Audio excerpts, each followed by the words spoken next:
Okay, you must have seen the movie A Night at the Museum. But how about spending every night at the museum? Yes, it is possible if you are Mr. Alvin Yap. Mr. Alvin Yap is the man here today we are going to be in conversation with.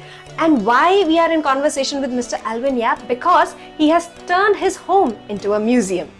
And it's a Peranakan museum. So we're going to talk about who are Peranakans, what this museum holds for you.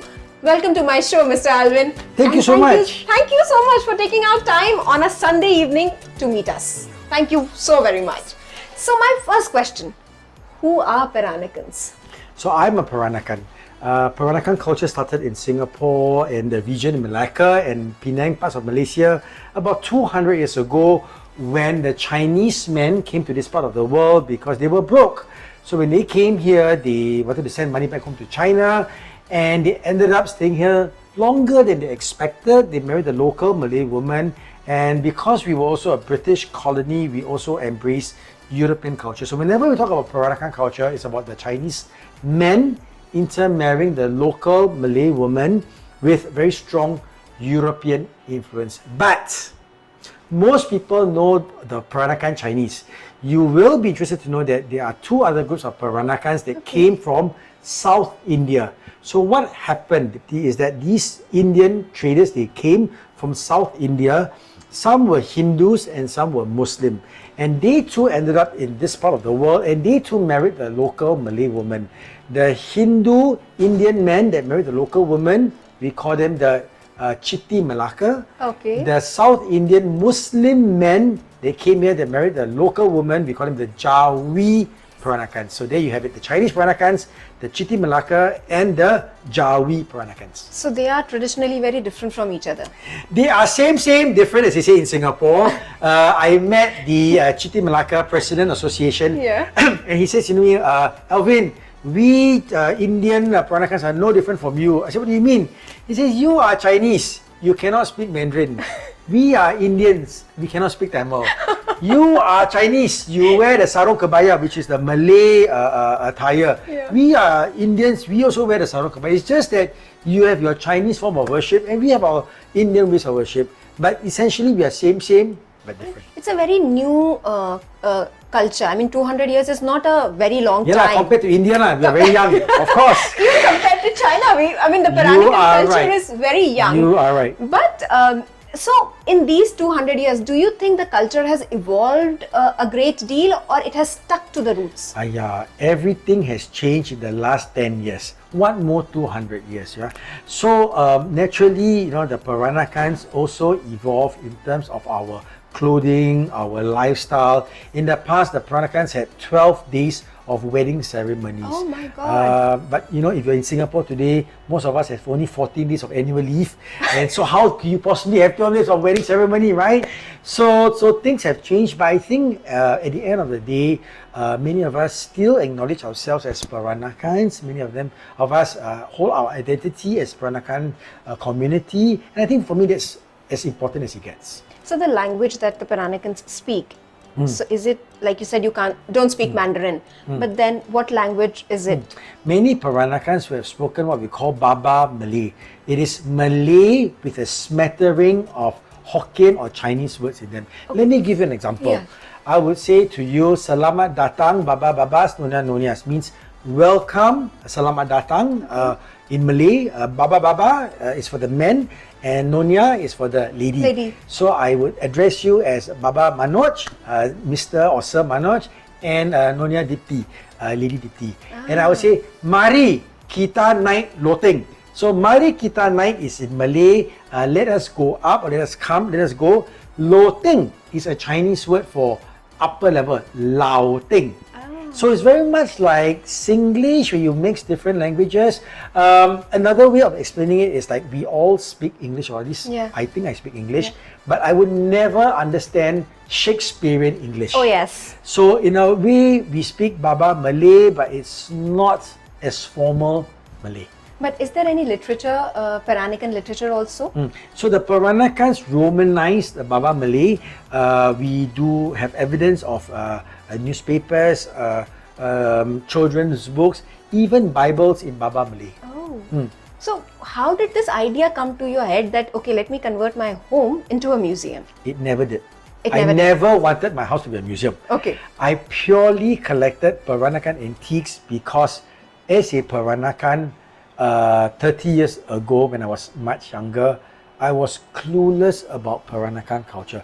Now you see, unlike in India and in many parts of Asia and in Europe, where you teach your young children about the culture and heritage and about the different traditional heroes, Singapore was very different 30, 40 years ago. We didn't have, we were not too big on culture, identity. We were focused on nation building. Nation building. Building roads, building houses, finding jobs for people. So I grew up being very ignorant and clueless about my own culture. And that got me very curious, and I started to collect Peranakan antiques to learn about my own culture. So that's how the journey started 30 That's how years the ago. journey started. It was never meant to be a museum. People started to hear about me, wanted to visit me. Eventually, the National Heritage Board of Singapore that governs the museum said, Mr. Yap, why don't you just become a museum? So we became a museum in 2010, so that's about 11 years ago. Since then, we have been recognized by various media, various magazines. We won the Best Museum Experience Award, the Tourism Award. Is this a child-friendly museum? Is this a child-friendly museum? Yes, even though it looks a bit dangerous. We've had school groups, about 30, 40 students. I think Age it's group. all... What's the age group? From preschool to teenagers. Oh my God, so preschoolers have been here. Okay. I think at the end of the day, Dipti, is about managing expectations. I tell young children, I say, listen, this is a museum. In a museum, everything slows down. Yes. We talk slower, we move slower. And most often, we don't have a problem. I did have one case, we had about 40 students coming here, and everyone's very obedient, and something dropped and fell. It was because the teacher turned his backpack. So I am most terrified with backpacks because that's where most accidents happen. Actually, I was coming down to this question, Yes. that has anyone ever knocked off Yeah, anything? yes, there has, So- and it's probably by me when I'm half drunk walking down the steps. Yeah, that's when most accidents happens. But I think when you're coming to the Intan, you must never have a backpack. You can have a backpack, just take your backpack off when you enter the Intan. Singapore is an amazing place. I cannot be more proud of my country. We've got many wonderful attractions. Yeah, absolutely. But we only have, to me, one natural attraction, and that is Peranakan. Why did you name it the Intan? The Intan means rose-cut diamond. The Peranakans love the European cut diamond because it shows the different facets of the diamond. I call my house the Intan because it shows the different facets of Peranakan culture. The sound, the smell, the sight. So when you come to the Intan, you will be invited to some tea, you listen to some music, you get to see Peranakan culture. So what is the best part about living in a museum? The best part about living, that is an interesting question. I think is to see the sparkle in the visitors' eyes when I tell them that this is also my home. Yeah. And then they start to ask me very strange questions. So how do you clean your house? Correct. And I always have a standard answer. We have a weekend program, you can come and volunteer.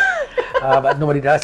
And the next question, the next most question somebody asks, we usually ask is, do you see ghosts in the house? And Oh I my always God. say, do you see people that I don't see? But that, I guess, is just the whole experience. At the end of the day, it's my home. Yeah. I do have air conditions here. Yeah. I used to have a 52-inch TV screen, but I brought a new cabinet in, so I had to get rid of my. Oh. But I do have Netflix. Okay. So it's my home, and I think this is where we, as private collectors, we love these beautiful things, and it's a pleasure and a joy to share them with visitors like yourself. Do you Yeah. cook in here? I used to cook when I was living in San Francisco, and I used to live in Bangladesh. I used to cook when I was there, but now when I came back to Singapore, Singapore is a haven for Food lovers. Food, you know, right? We just got the UNESCO for hawker Hawker food. food, yes. And plus, we Peranakans we Peranakan boys, we are the diamond to the mother's eye. So Ah, whenever the I say intans, huh? I want something, say tomorrow the whole table, all the makan come out already. No, so you don't cook in I here. don't, I don't cook in here. I prepare a little snacks, but generally, Juchet, Katong is the best place for food. No, okay. So if I am meeting a Peranakan, Yes. How should I greet him or her?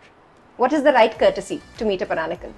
Well, today, hello. That's it? Yeah. Yeah, I mean, many Peranakans today speak English, I guess you could say something like Kamsia, which is thank you, and then again it's in Chinese, it's in Hokkien. Apa khabar, how are you, it's in Malay. And I think at the end of the day, as long as you enjoy the culture, and many people do, we are grateful and we are very proud. One thing we should never say to a Peranakan. You are half Peranakan. We Peranakans believe we are 100% Peranakan. We live, we enjoy the culture.